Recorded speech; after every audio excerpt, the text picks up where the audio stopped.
મિત્રો, વિસનગર તાલુકામાં એક ચોંકાવનારી ઘટના સામે આવી છે। વડનગર તાલુકાના શિપોર ગામના સીતાબેન રાવર અને તેમની દેરાણી સુભદ્રાબેન રાવર બંને મહિલા ઊંઝા તાલુકાના એઠોર ગામેથી સાંજના સમયે પરત ફરી રહ્યા હતા। તેઓ બસ સ્ટેન્ડ પર ઊભા હતા ત્યારે એક રિક્ષા આવી હતી અને તે રિક્ષામાં ડ્રાઈવર અને એક વ્યક્તિ આગળની સીટ પર બેઠા હતા।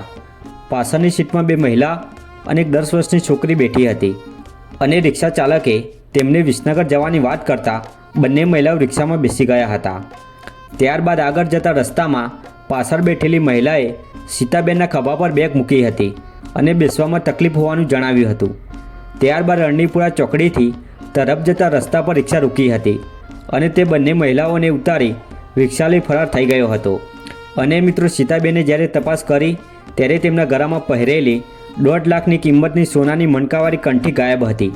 આ ઘટના અંગે સીતાબેને વિસનગર તાલુકા પોલીસ મથકમાં ફરિયાદ નોંધાવી છે।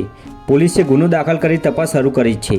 આરોપીઓમાં રિક્ષા ચાલક, એક પુરુષ, 2 મહિલાઓ અને એક બાળકીનો સમાવેશ થાય છે। તો મિત્રો, આ ઘટના વિશે તમે શું કહેશો તે કોમેન્ટ કરીને જરૂર જણાવો।